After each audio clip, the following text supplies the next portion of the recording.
Bon, la manière on a vu ce battu, tout le baboué, la battu monsieur c'est insuffisant parce que ouais, il ressemble à ma belle na 5 000, 6 000,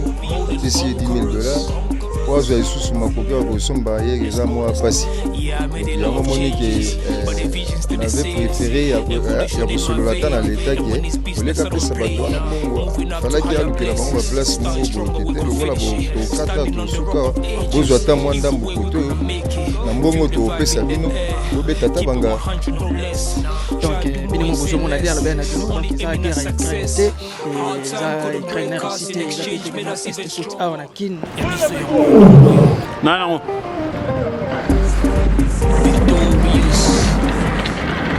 Bonjour, bonsoir, très chers téléspectateurs et téléspectatrices et puis internautes na biso nyonso et chaîne nous bolinga makasi biso podcast. En tout cas, un grand merci à vous. Na ndenge bozo commenter l'émission, bozo liker, bozo partager. Donc notre besoin est ça vraiment. Il faut qu'on partage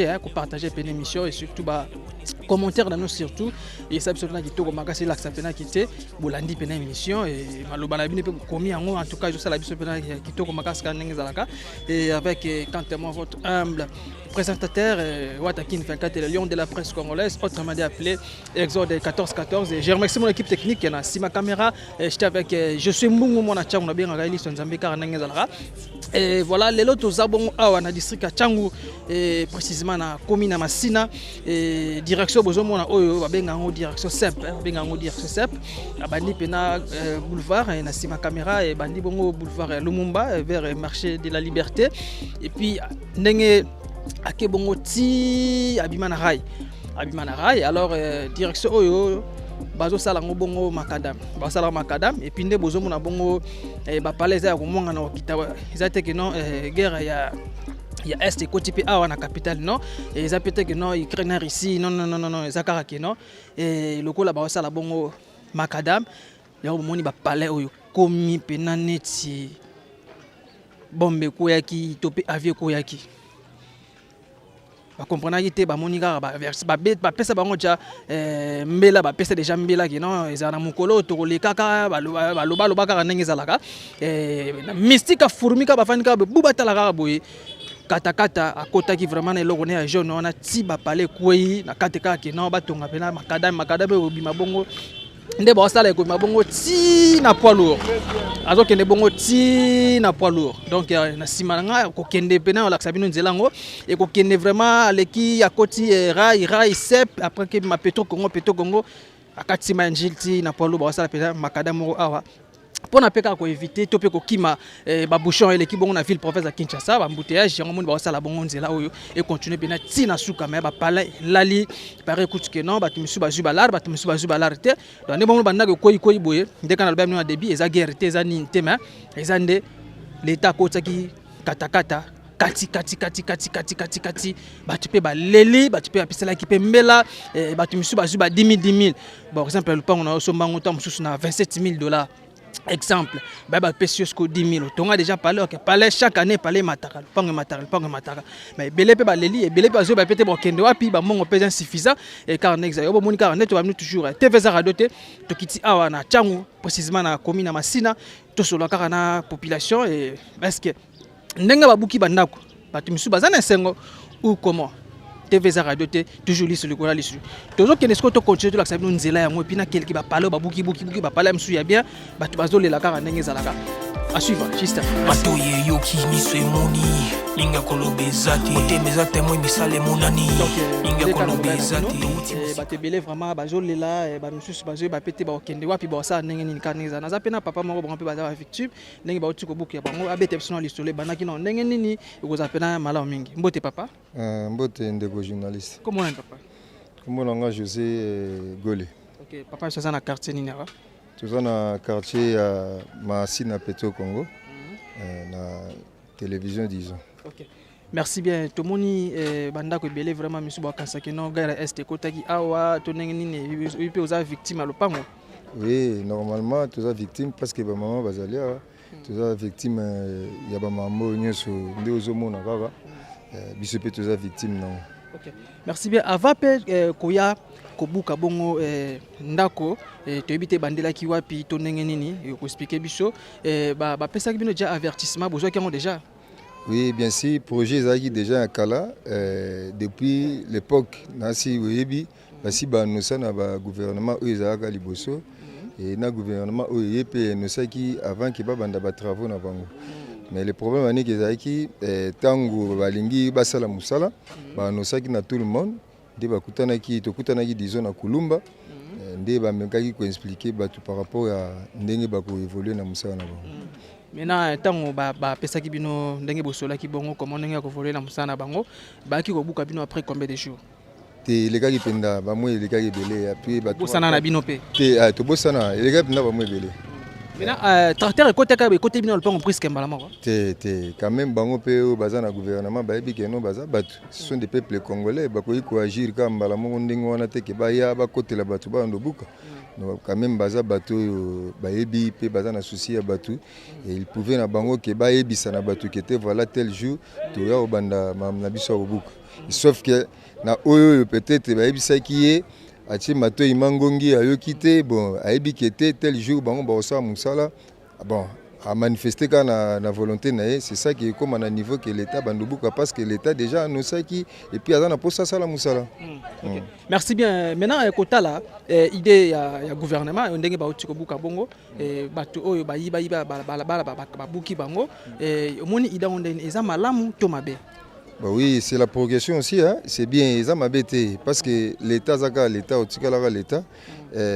ils ont déjà ma place où l'État a ciblé qui est un jour et aux la projet naïe. Mais ceux qui bisent au bateau, tout ça qui va place où on a, tout ibi, na volonté qui a causé qui était à venir à l'été au Banda et au Soukawa. Donc tant où l'État est, nous sommes vraiment obligés à tika pour ça à l'État ça là. Donc ils ont pena bongo. Donc ils ont idée mon malamu pour le peuple congolais parce que banzela secondaire ils étaient. Donc ceux qui eux ils ont comme des gens ils ont nzela mon secondaire pour nous ça la effort ya bateau les bauta soit Kinshasa nous bi bateau baza awa bakeni na ngamba boulevard pour bazo transport donc ils ont la penda bien na bateau bazala mbala moko abimi poilu comme ville. C'est une bonne idée. D'accord, maintenant bete sono lisono ne awa et pas na bino moko ndako bandaki wapi to pe clôture bandaki wapi. Bon, clôture bandaki na si kotozo mona ona. Ti et ceux qui de quelque part là. De place bana bazali bandeko ona bandaki penza wana. Ti omoni place oyo l'état tchaki lune. Nde omoni tobuki nyonso wana ti toye totikela bango ligne na bango nde ba osala musala place oyo ba osukila so ba bigi etikala ata 5 cm là nous on continue à osala ba misalo esengila osala. Merci bien mais bato ondesi pour la zone na bino venda ko petika na eteni moko ya munene makasite et bongo bato vena ba buki bango banda ku nyonso esika okendeza te mosolo o bazwaki wana etanke mwana mboka na lo ba prix na lo ba monta bazwaki pare ba $10,000 ndenge toyoka ki ba pesa ba $10,000 et pour na yo ça insuffisant ou suffisant. Bon, la manière on a biso batu tokolo ba boye na batu misu c'est insuffisant parce que après il ressemble mabele na 5,000 6,000 ba pesi $10,000 pour azwa isusu makoki ko somba hier eza moi pasi. Donc yango moni que on avait préféré ya ko solo la tana l'état qui oleka pesa batu wana mbongo il fallait qu'il alukela bango ba place moko boyokete lokola bo to kata to suka bozwa ta mwanda mbukoto na mbongo to pesa bino bobeta ta banga mais na façon pena o batu bazuli ba mbongo bon l'état quand même a ebi ke batu bazé belé mais mutu mo ta muso a kozwango mais omona ngo est insuffisant pour naï. Même biso ndenge l'état pesa ki mbongo pesi na batu nyonso ndenge sengeli mais tout mona encore insuffisant parce que tout ça la misala oyo kosenga lelo yo so tali même prix à barre de fer tali prix à ciment eza likolo mais na montant mbongo wana o to salela musala o mona ko sala musala 3-4 jours mbongo pesi c'est ça que tozolo ba keza insuffisant donc yango tobi que na manière à bateau peut-être nini disons oyo ba bukaki bango bandako ceux qui respectent qui limite na niveau où l'état lingelaki a buka nyonso te biso to yebi kete limite à l'état oyo apesaki biso tolongoli oyo mwa eteni na biso pe mais toyebi ke tosukeli na mwa ndambo moke wana ata bandeko oyo baza na place ya kokende te mais bazwa mwa esika ya kofanda mais na mwa ndambo oyo tozwi wana tomeka un peu koconstruire place oyo esali bafrance wana nde omoni ke eloko mpenza toza nango mwa pasi eza yango ndo na niveau ya mosolo eza mpenza insuffisant. Donc mbongo pena ilongo bani te na oyo bazwi mpo ke bakende kosomba bongo ailleurs mais tomonaka mpe na bapays mosusu ezalaka keno bakoya d'abord ntango bapesi mbela nde bapesaki mbela bapesi mbela exemple bakoya ntango mosusu ndenge toza awa na quartier oyo batongi mwa ka moko boye batongi bandako bato bokende kovana kuna biso tozosala misala mais tomoni kaka keno bato bakoti bandi kobuka bato mosusu mpe bazolela bazoyeba te bakokende wapi. Merci papa po tokabwana yo to continue eza nini maintenant bato batonga bandako oyo bayiba pena na makadam to mpe bayiba na balabala lelo tala ndenge bino mona boza non victime conseil okopesa na bato oyo batongaka mingi na balabala vraiment? Non, ça on dit ça à chaque fois et plusieurs fois bato bayeba yango faut bayeba yango pe moni même bavenu à kati oyo pensez pas qu'un jour otikala boye le souhait tozoloba babuki bato oyo bandako bamisusu bazolela faut bayeba pe kete nzela ezalaka ya l'État. Tant que nous sommes à l'État, ce totali bien. L'État tant que banda yi kobuka banda kwango a visage déjà pas abattu. Qui était voilà non roya tel jour pour na sa musala o. Soka yebaki ke mutu wana aza l'État te. Il pouvait même ya kaka un jour ya sepeli, il vient à Buki. Et maintenant ba l'État qui déjà. Lorsque bango ba l'État qui faut yebaki te mutu aza l'État pas ali pour na contrôler ba mabele. Et ba venir onyo se même makati ezali awa. Conseil to yebisa na batuka ke bayeba ke utikala bongo te projet déjà gouvernement bandaki ezo continuer bongo ti ekokota pe na bakati o ba mesana ko yiba ba meka un peu ko réfléchir pour na ko bongisa ba limite na bango ba balabala même na mitu ya bato yebani kete avenir eza na ba mettre ebu esuki na ba mettre ebu les gens connaissent ça mais le problème est que ya bato mutu makaska yebika l'état zanité or l'état azo sala musala. Donc, conseil au pesa bango ka ke to ba respecter na ba veni que non ceux qui au sombi lupango ko lukato dépasser les sous 1 mètre ou 50 cm non un jour yeba que l'état tanga ocha maboko ba okata et Dieu merci le rôle l'état za reconnaissant niti na ba biso boyo ayeba ke tende na obuka fona pesa bato na somme donc wana penda toujours remercier le gouvernement malgré tout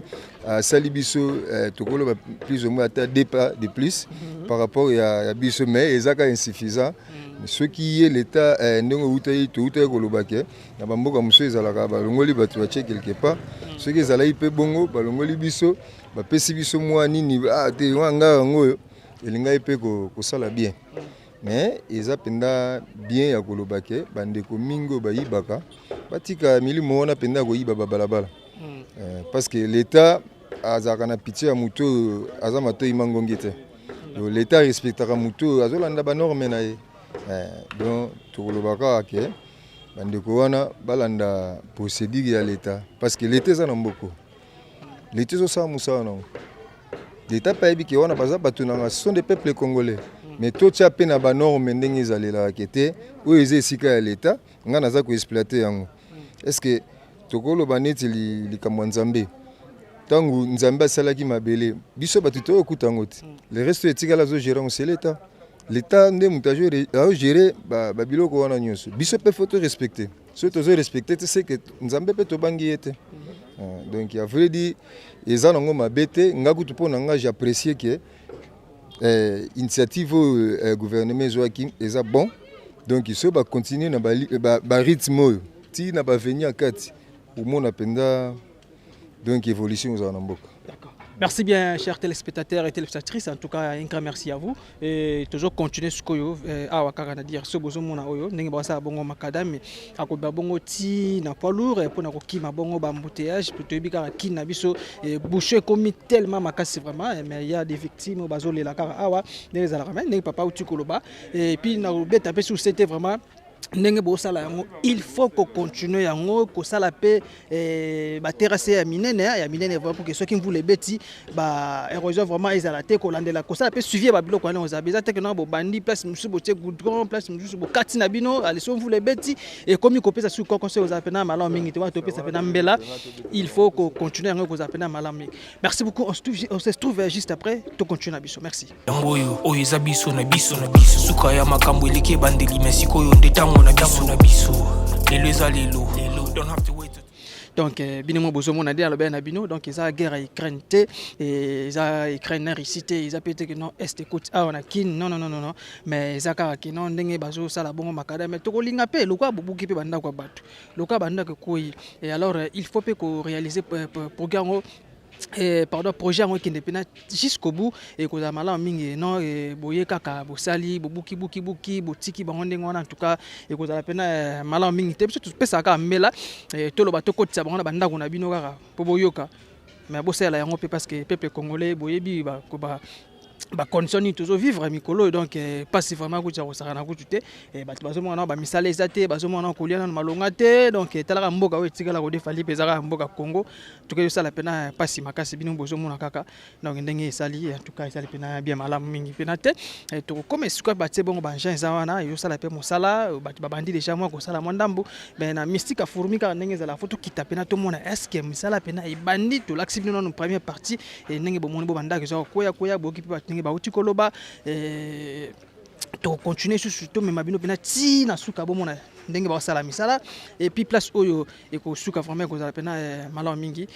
to beta pena mbela toujours sur la pena ba vraiment baza ba victime ba to ba buki ba bandaku bele bazo lela ba perdre musu ba ji ba tension ba musu ke ba mona même mutu na AVC pour mona somel par le temps par exemple 20 000 balles ba pesio ba 5 000 tout 10 000 c'est insuffisant ils appellent insuffisant pour acheter une autre parcelle ailleurs to ba commune za ba ndenge na bango ba tekela ba mapango na bango ba place mususu ça nango moins cher ba place mususu peza likolo mais faut tala na pays nini oza ki non mutako ko zala satisfait Congo nzambe oyo eza biso na biso suka ya makambo eleke bandeli merci koyo ndetango na biso lelo eza lelo don't have to wait till tomorrow. Donc voilà chers internautes to komi esika ngo bomoni bino moko ndenge bazo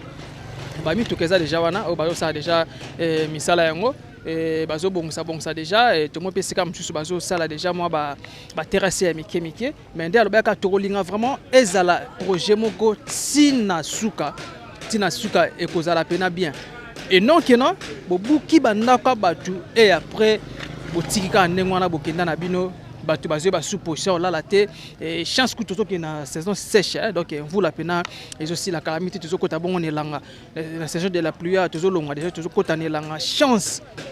moi muke ngwana et ceux qui toujours ngi ba mfule kozala pas si ceux qui continuer ba projet oté alors il faut continuer à ça donc il faut continuer pena jusqu'au bout et kozala malamu mingi c'est une bonne idée c'est une bonne idée mais il y a pas si peu ça que non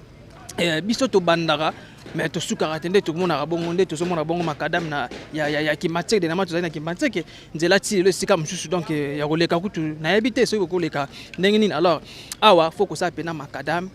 ndenge bo bandi yango bo succès yango pe ka ndenge wana ko za pena malamu mingi et donc bo bandi bo kati bo kenda na bino bo ki parler sur te wana e ko pesa pena koko so ko pesa pena pas si mingi surtout pas ya batu oyo pena babuki bandaku na bango et pesa ki diluté ba ko lela talaka papa za ki likolo escalier talaka boye ba tracteur e côté bani ko buka papa likolo kuna da batu misu ba AVC vraiment de besoin mona voilà cette direction est là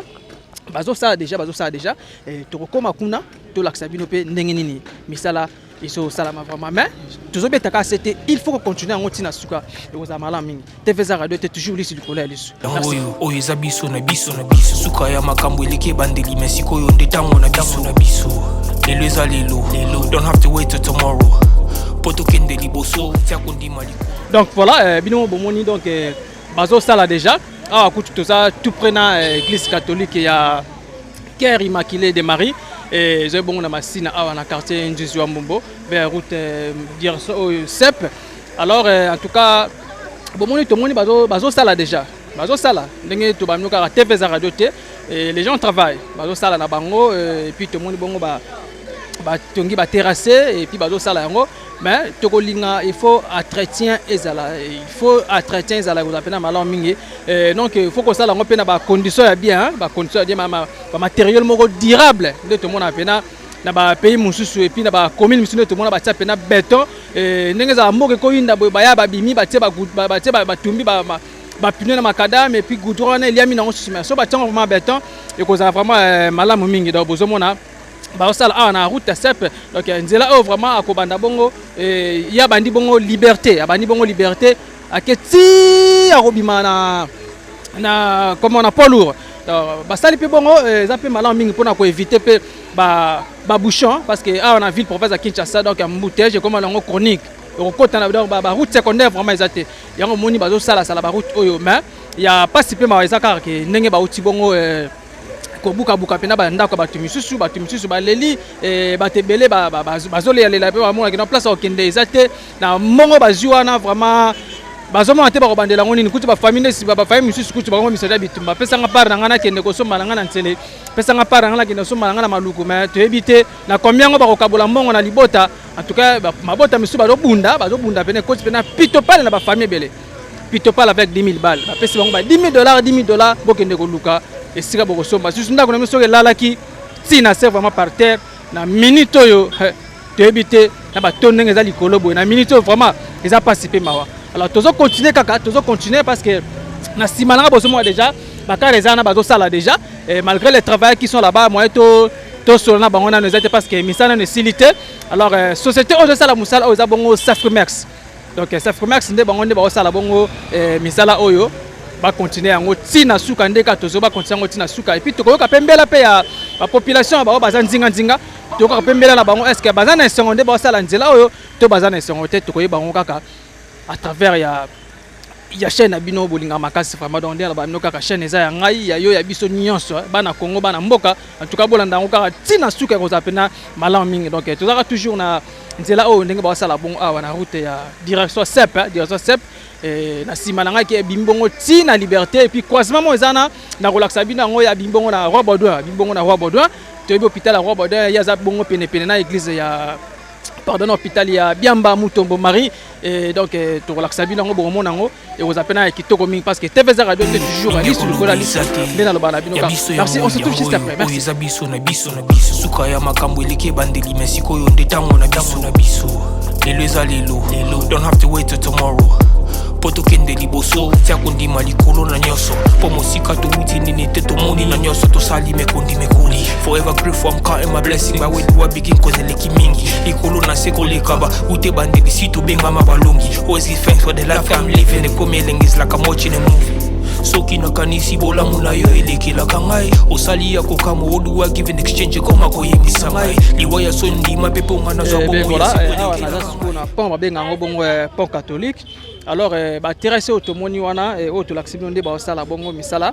ba terrasse ngo siko bando ya pena koya awa ba maya mando ya koya mais ba oto zomona oyo eza ba matériel moko durable eza vraiment ba tongango pena confortable ndenge pena longo bani ndenge ba terrasse vraiment ezala malgré ya traiter moké yona baki il faut que ça la suivi il faut à traiter vraiment eza pena malo mingi tala net awa na c'est tozomona pena bosoteza makasi donc ozoboka subiloko na terrasse alors mai tango zoya moi ezala pena eleka pena na ndenge longo bani ezati alors tango ke refoulé et yango zo sala bongo to benga ba érosion ezo kota na mapango ezo sala pena bien malamu mingi pena te mais de kota pena espace oyo za vraiment muke makasi ndenge bazobuka banda kuna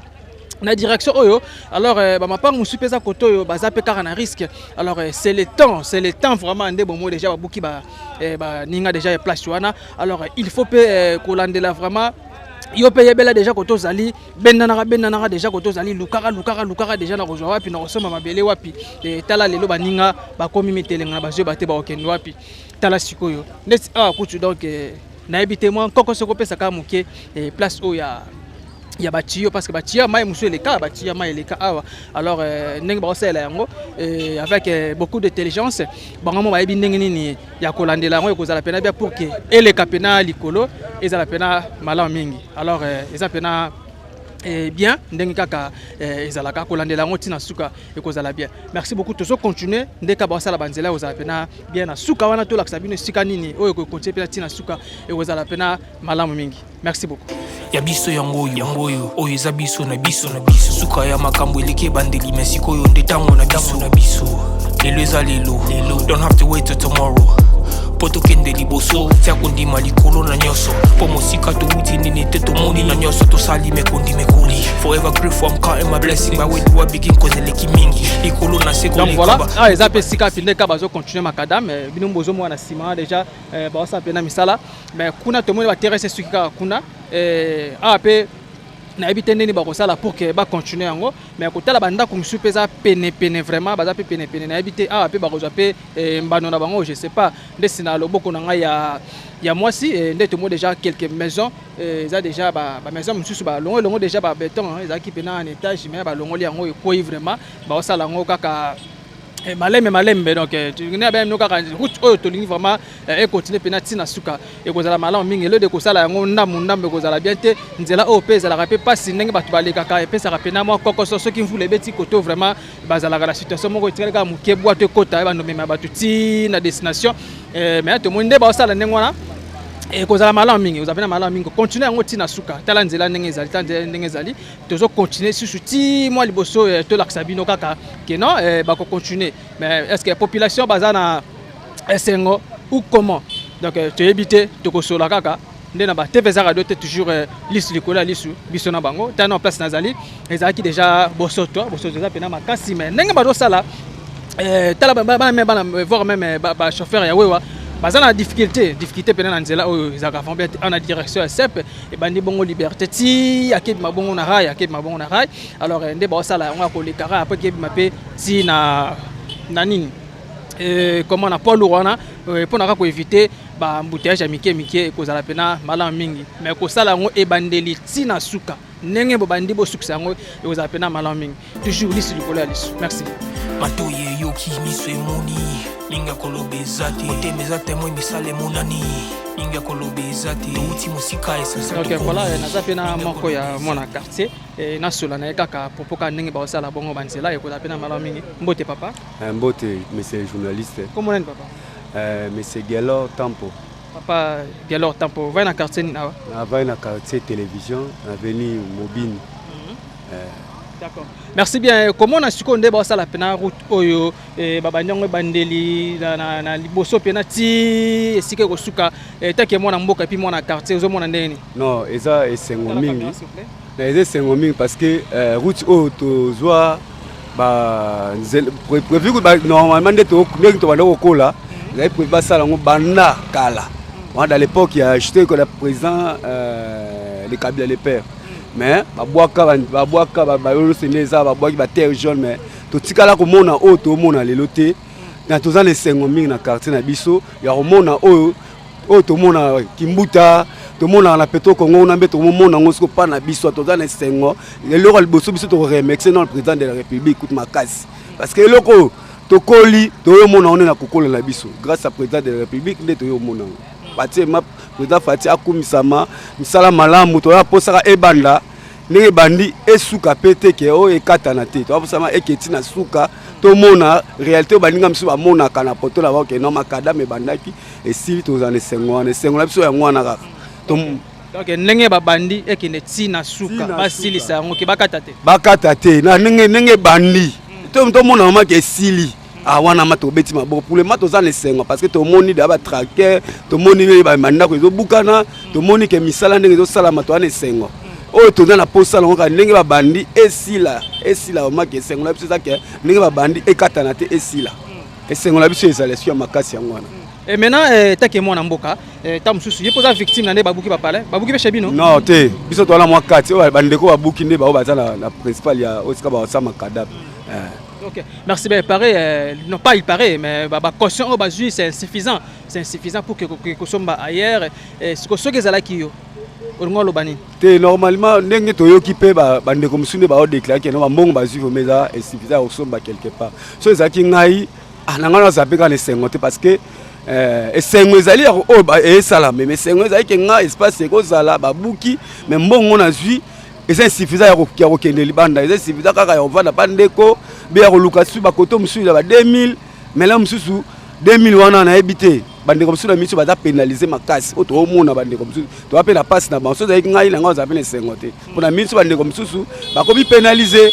mais esengo na biso bato wana kati toza mposa tomoni makadami mais esengo na baoyo babuki nde baza na mwa pasi baza na pasi oyo bandeko baobuka bango baza na pasi bamisu baza na esengo parce que batiki mo espace baoyo batikeli mwa 1 mètre 2 mètre aotonga wapi aovanda wapi nde sipalo tozomona na ngambo ezalaki en étage ezalaki en étage ye kutu azali na mwa chance parce que amilongola ye mo bamisusu aozwa ata ni barre de fer ni porte oyo ozomona boye misusu baozwa yango te bamisusu ezalaki nao baozela tracteur me ebuki bandeko mosusu oyo baza na kati baoya kozwa yango gratuitement ofele mpo l'état déjà apesaki mbongo ana tanto moto oyo baozwa ye biloko wana l'état apesaki mbongo mo insuffisant apesaki mbongo okutako ndenge baolongola nde baporte oyo toomona oyo bandeko mosusu arécupéré yango te ndeko kutu aza na mwa chance ye moko amilongola ye moko avant ke bakoma koto babuka ye moko azolongola ne molomolo na ye babuka ye amilongola da ye moko mpo aretira ata mwa kelke babiloko na ye bandeko mosusu batikali kozwa te koto déjà babuki parce que koto alikoda babuki biso koto oyo nano bakomi te mais toyebi ke bakokoma kaka par la grâce bakokoma lelo na nga alobaka yango wana merci bien tout juste après biso na biso suka ya makambo eleki ebandeli mais sikoyo nde ntango na biso voilà lelo eza lelo elenge mwasi tosolani kaka ndenge ezalaka mbote mama Mbote papa. kombo nani Nadège. mama Nadège oza mwana masina wa Oui, naza mwana masina. aveni nini epuis quartier nini Quartier Boba. quartier boba voilà donc direction eza toza nango kombo nango babenga yango direction nini Sepe. Ok. Kina sepe. direction sep nzela oyo banda oya masina obotami na masina to oya koya Nabotami na masina et puis nakoli na masina. nzela oyo otikala komona yango boye changement ezala te Te. maintenant ndenge lelo sikoyo bazwi likanisi ya kosala bongo makadam etaki habitante vraiment ne grandi na masina mpona oyo ozomona yango ndeni Bazwi likanisi moko ya bien mais eloko na osenga kaka mokano oyo bazwi bakende yango ntina suka parce que tomona makambo ebele babandaka boye na ebandeli epui basukisa yango na katikati do eloko tosenga kaka bakende yango kati na suka ezala te babandi epui bakati o bakoka lisusu te donc eloko tosenga kaka ntina suka bakontinue ide oyo esala biso vraiment bien donc to mpe kokima mpe baembouteillage ozala bia outi ville okitino kaka wana bitabi okoti mbala moko eza malamu mingi mais ezala te nde tomonaka na bacommune mosusu to mpe baquartier mosusu makadame ekoma ndamundambu oui basali biso vraiment bien parce que tomona mpasi na transport bokita bomani obeta makolo mais nzela oyo ekoyede biso uti ata okouta wapi oza na kapasité ya okita ti koto na are na yo mais eloko nini osengi na makadame oyo basala ndenge basala yango kaka bien basala yango bien vraiment nde tolulaka bamosusu na bapays omona baninga prince propre nini vraiment basala yango bien pourquoi pas na bapays mosusu ezalaka vraiment bomona nzela eza propre bien pourquoi pas biso toleki bango baleki biso na eloko te ndenge babandi basuka ntina suka oui nde babandi basuka vraiment bazala na volonté wana bakende ntina suka bakata te ke ekoma koto mabele koto gutu bakata te ekoma te koto totiki nano koto na te bakende parce que ti bazwi idée oyo c'est que baza déjà ya koka bakende yango ntina suka merci maman Nadège merci beaucoup donc bino bomoni kaka awa vraiment ndenge bazosala ndenge mpe bahabitant to mpe habitante bazosepela bazomona yango bien mais ndeka nalobaki donc kosala ndenge bobandi yango bokomisa yango ntina suka ekozala vraiment malamu mingi merci ndeko José Mbungu to continuer susu liboso wana kozala bien malamu tolakisa en tout cas mingi surtout oyo bana masina oyo bakenda mikila po touta kala bamona mpe baquartier na bango kozala bien awa na direction sep merci beaucoup on se touche juste après merci ya biso yango oyo eza biso na biso suka ya makambo eleki ebandeli mais sikoyo nde ntango na biso lelo eza lelo don't have to wait till tomorrow donc voilà chers téléspectateurs et puis internet na biso tout bozomona kaka toujours nde na bia na bino toza na direction ya sep oyo eza bongo ezala bongo sable utakala mais lelo bazokoma mpe bongo na makadame na bango mais susi eza kaka ke ndenge bato mosusu babuki bango mapango bato mosusu babuki ndenge bauti koloba esali bango mpena pasi bambongo bazozwa bamonta wana c'est insuffisant pour aller encore acheter ailleurs eza mpena insuffisant kosunga bango vraiment te epuis kotisi mpe mbutu na bafamille mosusu mpo kozwa monta wana ya mwa mokie ndenge wana mais famille tant mususu lupango na tant mususu baza mabota 4 ou 5 alors bazo baté bako ko se partager comment pour que bakene ko vivre bongo ailleurs alors to kota pena mamna bango na karaté ndenge zalaka mais esungite donc esungite vraiment batu susuko o baza koto na sima ya caméra na sima de ko je suis eza ndenge nzela ngo e continuer et que ti na rayo c'est loin pour to comme place eza musika mais ndenge ba sa bongo banzela bo moni place esuki na pona ya catholique place na zala ki wana donc suki nde wana donc suki nde wana alors ba continuer ce bout alors tant ba kota susu koto yo banda ko bozo mona penzinga nzinga nanga de gauche à droite yango pe kokoya alors ba ndenge bo uti ko mona bongo maman na otuko bato pe frère na otuko loba bato mususu o bazo déjà vision bazo longa déjà babilonga na bango avant que tracteur ya bongo kobuka awa na direction o ya sep oyo alors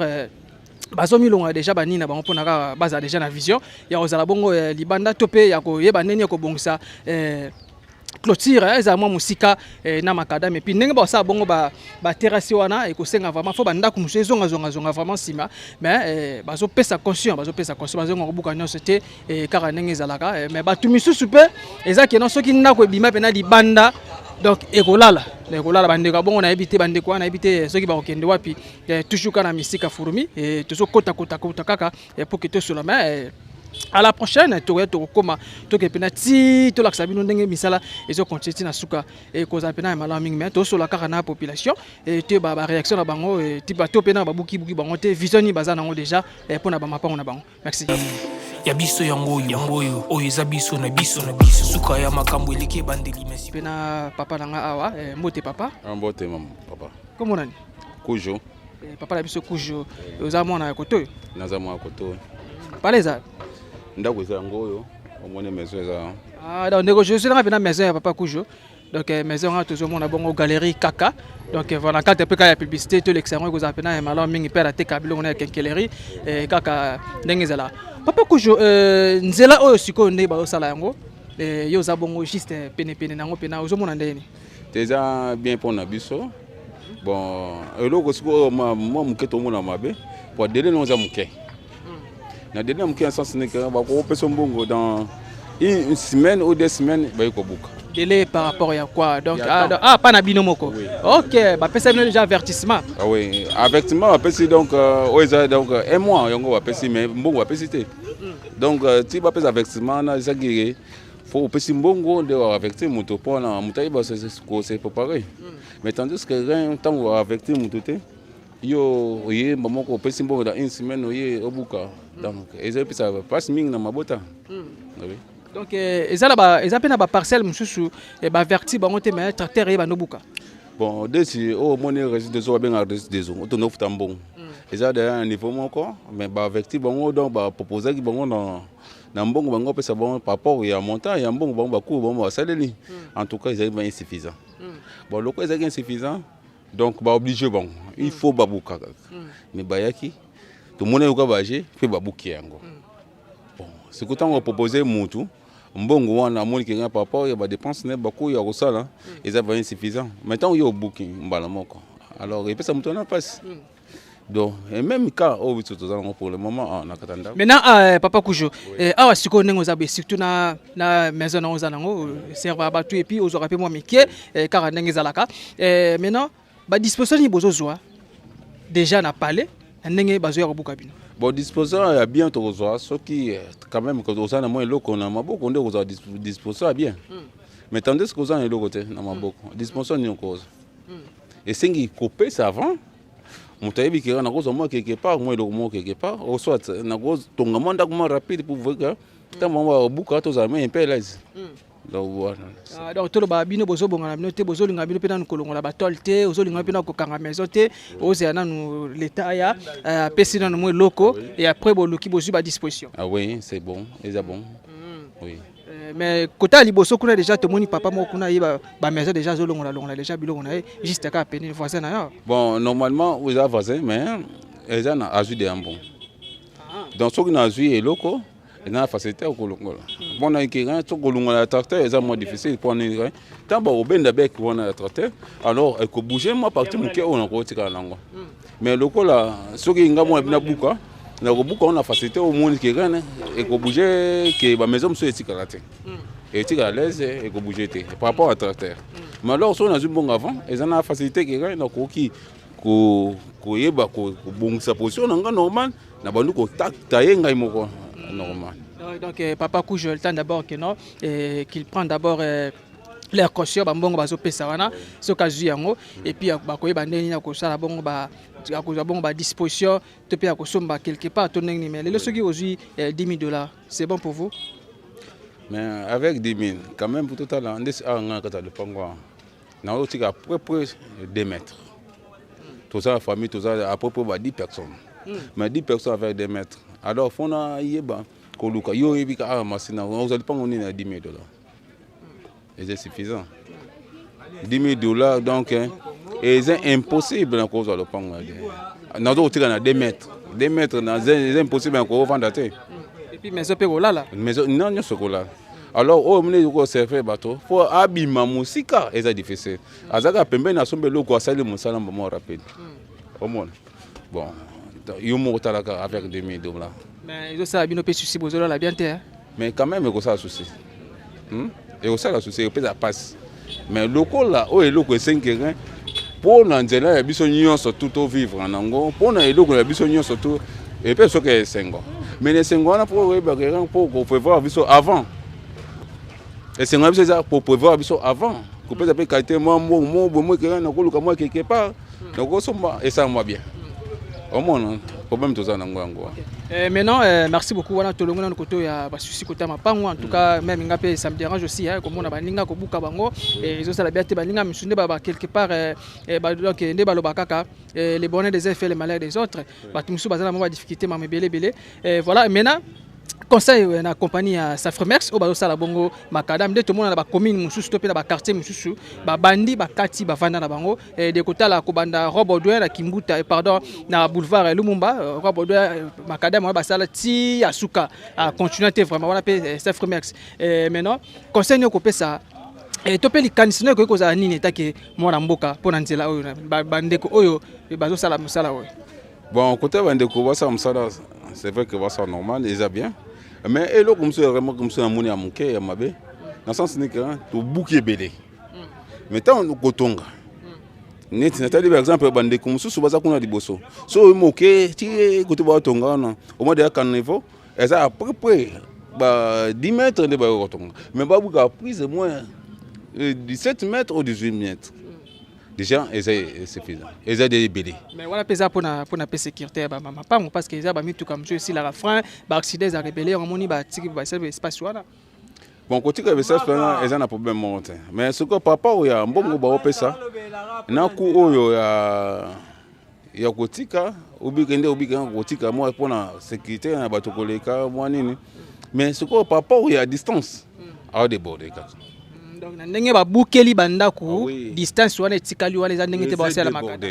ils ont débordé donc distance sont raisonnable quand la distance oppose à plus ou moins à moi des bandes aller des bandes de retour mais azaka bande moko bon ils ont un problème mais ce que to buka na calcul pour faire bato wana ata moi ko tika 2 mètres 3 mètres ako banini ako sana mbongo ba pesa papa aku ya mbongo ba pesa et ça vraiment suffisant au monde. Donc le problème angwana au monde c'est déranger bateau des sous pour le moment à biso la kata pas au monde kata maison tout ça donc Nathan oyo des heures awa tu na calculer makas to tika prise au moins 2 mètres aux 10 personnes alors 2 mètres à 10 personnes là ndako tika 2 mètres wana ex bateau bakola na kati et c'est impossible donc faut tout ça tout moyen dans un mois pour résoudre des problèmes nanu oyo bato ko la mais c'est ngasko forza na li condamné des anons na pente tu on la mesa ovandisi bande ka po no panga problème ngwala donc di condamné na pente après to dans de nini ezanini to kendengini to sandengini pour nini to résoudre ba comme tout ça non. Oui, c'est important. Okay. Merci beaucoup, chers téléspectateurs et puis internet tout. Vous m'avez tous les bons victimes. Au babuki bango déjà et puis tout quand ils sont ngambo et siko api nan babani pena misalate et tout sur la pena bat oyo baza déjà averti que non tracteur koya et ko buka bango même quelques gens nan bazi mosoloté pour que ba déjà ndenge ya ko bonga makaka ndenge zalaka ndenge papa na biso ya uti koloba donc bango pe bazo zela bazwa mais susi kaka galerie kaka ikokoya mais l'église catholique peut être monde peut mire wana ozomona ndenge mire catholique en kolonga juste tokuma kaka juste na clôture ya église donc clôture so ya lopango OK donc tout ça juste na clôture ya église on est kotika wana merci bien maintenant conseil ko pesa bato bayiba batonga na babala bon koyiba ndeza mabe oyo moni so moni toke nepte toko na la somo atra sana na ko to sola biso poto koma kuna to sola ah ouais bon na ko la so trace wana le paxa wana bon juste baso que na premier pas o baso que na nous oyo bango o bayiba wana premier pas on to mona ko eza normal deuxième point ba yo tukuna kati ya mapango oyo bato ba tagi ba signe premier signe ezali oyo a venu de suka eza déjà mais deuxième signe eza oyo bango barozwa akata vaccin mais quand même ko sola moi bien présent moi bien surtout que to moni stress wana yo moko eza passe d'accord ndé to baka TV za radio télé suka li surtout comme to mona sina on s'est touché juste après merci donc voilà papa Kujo to comme sikaba sina on va tirer parce que ça au moni normalement to zonga premier signe normalement il y a prince il y a direction oh il y a CPAza yango bon oh signe ba ko baksa en plus le quoi la prince aza moi un peu muké donc ba ko baksa biso na signe yo mota à distance la balongwe awa donc to bandi déjà l'accident qui non ba lala et puis toujours tala kaka place ba tie ba signe ba venir donc voilà au moins signe on hein signe A donc signe A donc le limite de combien déjà A so total na kati awa to ko ne na peut so ko permettre que rien to ko taka la parcelle na so limite le pango yanda ko totika non donc to lo ba ndenge bazo awa to ba kena o nyonso ekolongwa donc nyonso ekolongwa et puis na le pango za to ko taper to mona pe na limite yanda ko ndenge ekotika na position yanda ko totika nango d'accord problème ezate to ko mawana ekoza mala mingi voilà donc voilà toujours la sabino kaka parce que bato na babuki ba monter on to koti siko tina kat to moni bongo ba limite ba tie bongo puis na ndenge ba robukela et pas que jusqu'au ya ndako ba tie ndenge bon so tali siko normalement ndako quand même tout ça bato hein to comme presque aza donc so to zui awa presque au moni soko zonga ndekolanga ko tala to za presque na suka ya ndako donc tous ans on appelle ça mais le côté on appelle ça quand même ba réseau ce quoi bien tel espace tout truc non oh donc ce qui ba buki awa nyonso espace botika non bon de tout un espace quand même tous à quoi moi bien pouvait permettre biso il s'agit que moi place na biso mo boy tozi il y a poto vendre ta ka faye ce que le lope ba bazana sima wana donc to garder bon bien et ça ma passe pour à l'avenir alors bon finalement de nous tout ça awa tout ça déjà awa au moins limite sur ti awa aza déjà na suka yanda donc to perdre onyo surtout so la ndisi kuna au mona ndenda ku nyoso eke donc espace tout ti kanon bon espace ata to za batu to revendre to za di ba papa ba ko mikolo ba maman ko mikolo mais le colo beaucoup mikolo wana alors to appelle ça bon souci dans temps ya muke et ça passe pour na biso donc perdre makasi yo moko mona ve matala to la wapi le moment on a fini matala to la tala le motala to la to ba botika l'espace ba 3 4 mètres comme ça oui to tika nanga encore to la wapi tant to 4 mètres bon le cola et ça marque quand même ba ibakera to za batu to vandi tant ibele ba papa ko mikolo donc ba ye bandingi ni ba ko ça pouvait que ba papa ko mikolo to za na bango to za na beso ko mona bango nan belé pe ba papa belé pe azuba AVC to uti kuna to saba interview et na batu ba uti ko belé ba azuba AVC belé pe ba beli ndenge ba ko buka ba jimo ba quelque perte oui mais ce que ba raisonner ce que bien ce qu'on entend on ce qu'on trouve là na délai ba peut ça peut un peu ce délai za muke n'attend au pesinga de il y a 2 semaines pendant 2 semaines on tonga ndako après tonga ndako pas essayer na sisi nyeto makamyo tesi pona kota c'est difficile. Et ça, donc, c'est impossible, Makassi. Papa, que je pose un peu qui oui, Makassi. Et qui dit Makassi, donc, ceci, chaque fois, dans la Moukalango, et dans des soucis. D'accord, merci beaucoup. Tu m'as pété sur la pénale comme sur le bandant. C'est tout juste après. Merci. Donc voilà, nous avons un abino. Nous avons l'accès bino ba victime. Oyo bauti koloba ndenge babuki bango bandako mpona kosala bongo nzela ebele mpe bazolela parceke baconscient bazwi eza mpena moke yango toyaki mpe na ngambo parceke bacontinue mpe makadami awa na ngambo oyo nanu babandi kobuka bango te parceke bato yango bazobongama deja nde bomoni bongo papa auti kolakisa biso balimite na bango deja tuka esali mpena mpasi na 2 mètres bakotikala yango nayebi te so bakende wapi nasola mpe na papa na biso na moni awa mbote papa oui mbote komona ni papa komona nga trésor ngala mulume papa trésor ngala mulume oza moluba oui naza moluba naza kase 100%. okopesa te mwa bonjour na baluba nyonso balanda biso na minute oui napesi mbote na tous les congolais en particulier te nalingi oloba opene na chiluba non oloba yango te bon yo moluba kine bon chiluba wa njoamba nangu njupesha bantu bonso mbote moi wabuni mema njinga la mulume ndungu trésor nji mwanenu mwana wa bantu bonso tous les congolais quoi donc nous sommes des congolais de Baluba et Kinshasa quoi toyoka nyonso tolobaka pe kande toloba mukie boko pa père azana e muluba kinde to benga merci beaucoup papa mutu pe mingi zaki non d'abord oza mona veni ni ko to pe quartier ni oui nga za mona veni oyo na sep na ko na sep donc makambo nyonso to zo salama toza au courant nango banda toza bana mikie jusqu'à lelo nde to moni réalisation des zo salama mena. OK merci bien sikoyo kuna ba buki déjà bato misu bazolela na ndenge batikali ba distance moko ya moke mpona kotonga bandako et puis ba mosolo o bazwi eza pena insuffisant pour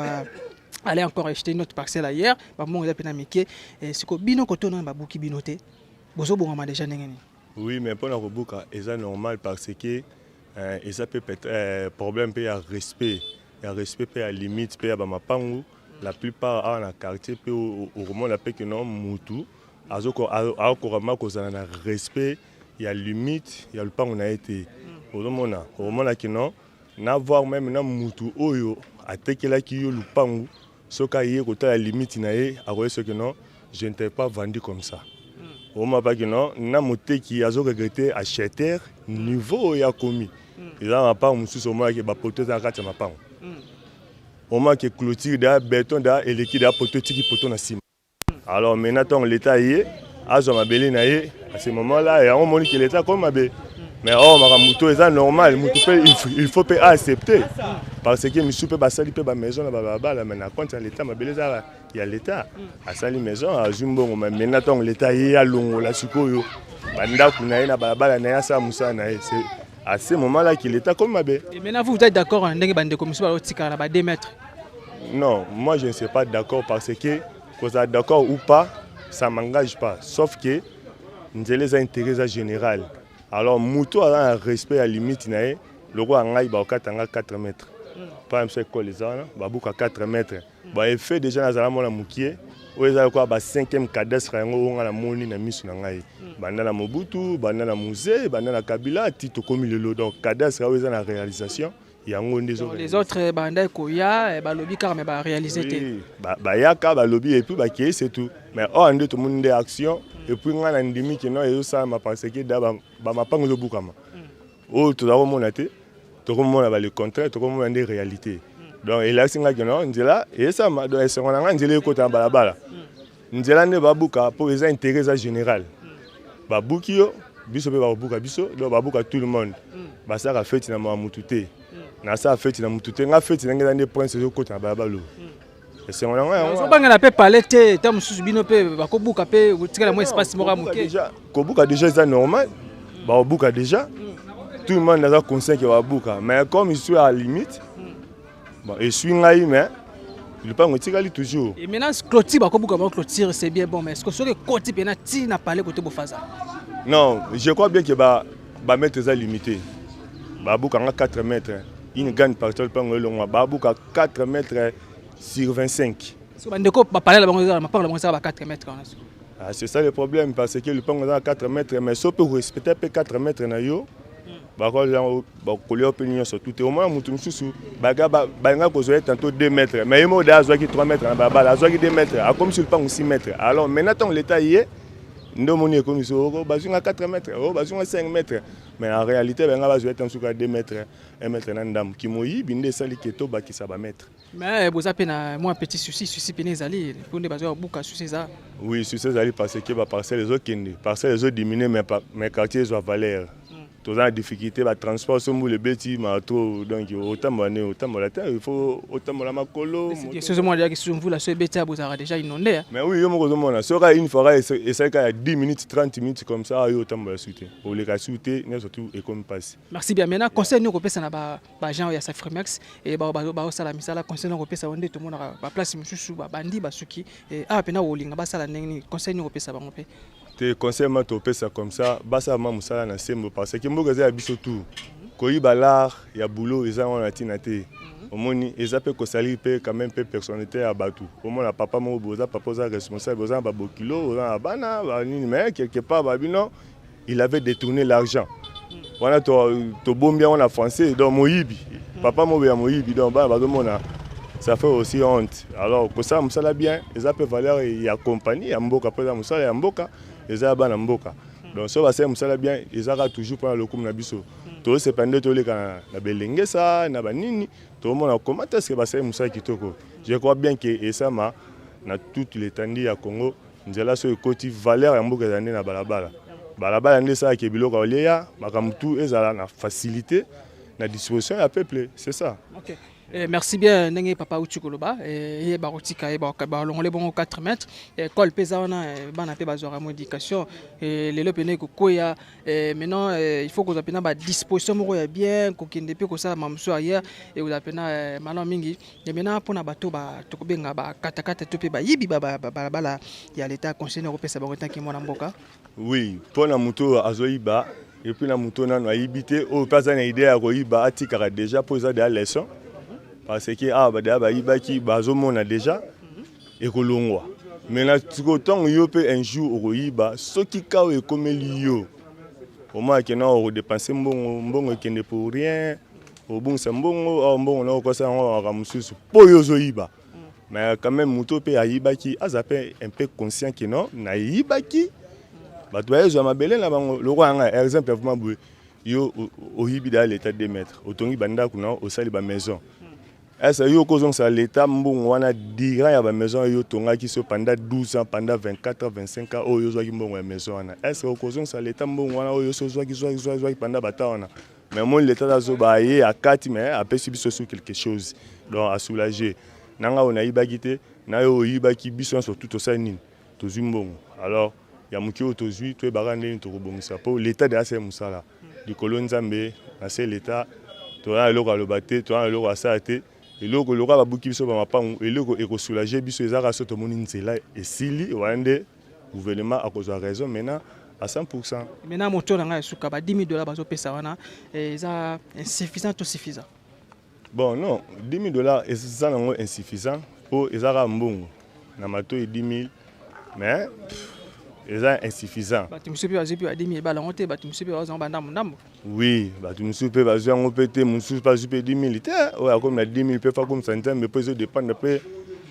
nombre de mètres au pe bazui o 5 et 10,000 un peu et comment peut-être yo bati au 7 mètres mais il était 3 mètres. Peut-être au bati au 6 mètres mais 2 mètres c'est l'état. Mais nga bazunga 4 mètres na nga nyonso eza ya ngai. Donc na zupe mbongo na valeur à 4 mètres na nga wana. Donc ya mukio na sala o eza mutuya premièrement il faut na bongsa déjà ba brique na ngai pona dès que nazo longola clôture na tena limite nazo tia mamoko ya ngai clôture portail pompe logette ya courant na ko déplacer première action yango wana. Da bozi pe mayela da boy bela déjà surtout mingi ba bateau pe na bazara libanda bateau nanu baye ko buka bango nanu te mais tant on sombi le pango autant un espace mo Teresa vite faut que pena il faut qu'on respecte vraiment ba maître et que za pena malo mingi le ko pesa pe l'état pacifique le bande ko musu bazolela ndesi papa kuji bomoni bongo ndako ba tika lango de mètres mais tout à l'heure là baza vraiment tellement nombreux baza pene belé et puis ba papa belé baza ba choc ba maman na ndenge bazo buka bongo habiter ka okene susu wapi ezo sala pena passe mais toujours lisu likula lisu merci tozaka toujours on a dire so ya ça parce que ça bon macadam bima bongo ti poids lourd ko zapena moi miroir pe ya bana masina pour que ba sepela merci on se retrouve juste après merci for the life I'm living the coming is like I'm watching a movie soki na kanisi bolamu na yo elekila kangai osali ya kokamo oduwa give an exchange voilà cher internet et puis ba téléspectateurs ba téléspectatrices na biso nyonso vous avez tellement nombreux ya kolanda vraiment et mission na bino ya mokolo lelo en tout cas c'est pena kitoko makasi kaka ndenge ezalaka mingi pena awa na masina toyi kolobela bongo nzela oyo ya route oyo donc direction oyo babenga yango bongo sep ne alobela na débit alors eza bongo sable ezokoma bongo macadamisé bazosala pour que ekende bongo ndenge bandi bongo kobanda liberté et puis ti na poids lourd et que le cabasep et tout là et l'équipe sep après que iti l'équipe baraï wana et katima njile et puis ko kendeka liboso bon moni pe bongo ba victime oyo ba to bazaki bongo ba victime nde babuki bongo mapango babuki bongo bandaku en tout cas belé bazole la sali bongo pena bien te alors tozaki na ngambo wana et sikoa pe babuki bango donc bazo sala pe ba terrasser ya maison moi mekie ba to ba tikoloba loba ba mongo pe bazui pour que ba ke kosomba hier et ça vraiment insuffisant alors tozaki sou na ngambo awa to kata sou na ngambo oyo siko wapi boyu komona bongo bato nan bazui ba mosoloté pour que ba déjà neni ya koza bongo ba disposition ya ko quitter bongo ba mapango na bango isiko bazali to tu ko sona bango bomoni to ko tsina mapango ba limite ba tia ba ndeko muso ba tika na ba 2 mètres en tout cas ko sala ba sala pena pasi makasi na ebite soki ba ko kende wapi